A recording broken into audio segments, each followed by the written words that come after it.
आज फक्त अभ्यास नाही, घर, बाळ आणि स्वप्न या तिन्हींचा तोल सांभाळण्याचा दिवस आहे. कारण आज आहे संडे.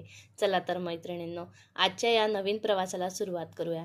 आजच्या आपल्या कन्सिस्टन्सी चॅलेंजमधला दिवस आहे चौथा आणि आज माझा दिवस कसा गेला हे मी तुमच्यासोबत शेअर करत आहे. चला तर मग आपल्या व्हिडिओला सुरुवात करूया. सर्वात आधी सर्वांना श्री स्वामी समर्थ. तर कसे आहात सर्व? आय होप सर्व स्वस्त असणार, मस्त असणार आणि आपला स्टडी करत असणार. आज सकाळी 4 वाजता उठले आणि दिवसाची सुरुवात अभ्यासानेच केली. जवळपास 1 तास मन लावून अभ्यास केला. वाटलं आज संडे आहे त्यामुळे आज जास्त अभ्यास करता येईल. पण तेवढ्यात फोन आला. थोड्याच वेळात ट्रॅव्हल स्टॉपवर येत आहे.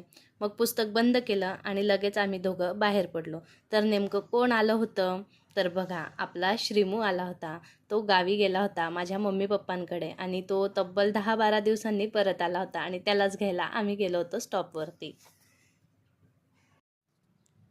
त्याला बघून माझा पूर्ण थकवा गेला. गावाहून त्याने काय काय आणलं, काय नाही, ते सर्व मला दाखवत होता. खूप सारी शॉपिंग करून आला होता तो. त्याने नवीन ड्रेस आणले होते, नवीन सँडल घेतली होती, 2-2 नवीन खेळणी घेतली होती आणि एवढ्या सकाळी तो मला दाखवत होता. आणि सगळ्यात महत्त्वाचं, त्याने ना एक स्कूल बॅग पण घेतली. अजून त्याला स्कूलमध्ये जायला 1 वर्ष आहे, पण तरीही त्याला एवढं स्कूल आवडतं जायला की त्याने माझ्या आईला स्कूल बॅग घ्यायला लावली.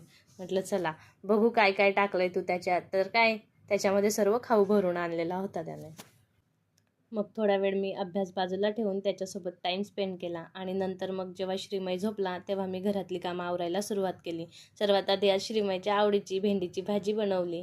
स्वयंपाक वगैरे झाला. मग नंतरून जेव्हा श्रीमय उठला त्याला खाऊ पिऊ घातलं आणि नंतर माझे घरातले बाकीची जी कामं होती ती आवरली.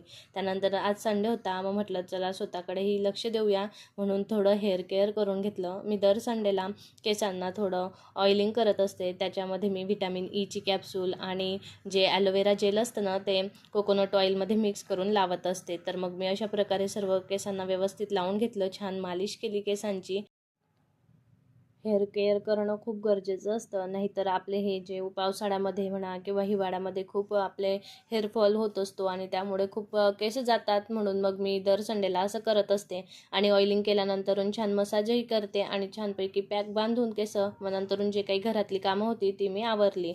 तर मग फ्रीजही खूप खराब झालं होतं आणि भाजीपाला आणलेला तो तसाच पडलेला होता. मग म्हटलं चला आधी फ्रीज वगैरे स्वच्छ करून घेऊ. सर्व भाजी वगैरे व्यवस्थित फ्रीजमध्ये ठेवून देते. मग मी फ्रीज वगैरे छान पुसून घेतलं. त्यानंतर सर्व भाजीपाला त्यामध्ये भरला आणि सर्व व्यवस्थित स्वच्छता करून मग नंतरून फ्रेश वगैरे झाले. आणि असं करता करता पूर्ण दिवस कसा गेला मला कळलंच नाही. खरं सांगायचं तर संडे म्हटलं की आपण ठरवतो आज भरपूर अभ्यास करायचा, पण होतं नेमकं उलट. कारण आठवड्याभराची बरीच कामं आपण संडेसाठी ठेवतो. घराची साफसफाई, फ्रीज, कपडे, बाजार, स्वयंपाक आणि अशा भरपूर गोष्टी. मग अभ्यासासाठी वेळच उरत नाही. कधी कधी वाटतं आज काहीच अभ्यास झाला नाही, पण स्वतःला एकच गोष्ट आठवण करून देते. स्वप्न मोठं असेल तर वेळ शोधावा लागतो, वेळ कधीच तयार मिळत नाही. रात्री शेवटी श्रीमू जेव्हा 10 वाजता झोपला आणि तेव्हाच मग मी माझं पुस्तक उघडलं. पण विचार केला आता जर मोठं टॉपिक घेतला तर तो वाचून पूर्ण होणार नाही, कारण दिवसभर खूप थकवा आलेला होता. म्हणून मग मी भूगोलाचं जे प्रादेशिक भूगोल आहे महाराष्ट्राचा तो टॉपिक अभ्यासला.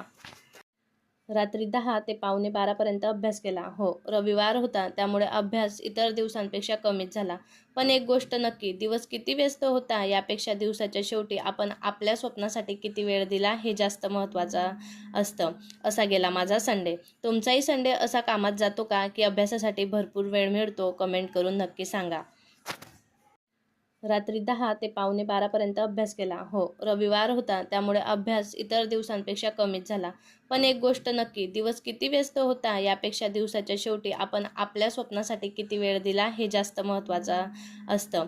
असा गेला माझा संडे. तुमचाही संडे असा कामात जातो का की अभ्यासासाठी भरपूर वेळ मिळतो? कमेंट करून नक्की सांगा. आज फक्त अभ्यास नाही, घर, बाळ आणि स्वप्न या तिन्हींचा तोल सांभाळण्याचा दिवस होता. आजचा डे 4 इथंच संपतो. माझ्यासारख्या प्रत्येक गृहिणीला एकच सांगायचं आहे, वय, जबाबदाऱ्या किंवा परिस्थिती काहीही असो, स्वप्न पाहणं आणि त्यासाठी मेहनत करणं कधीही थांबवू नका.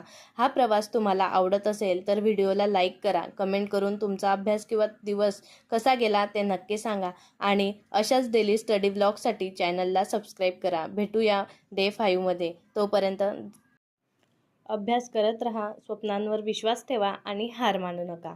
धन्यवाद.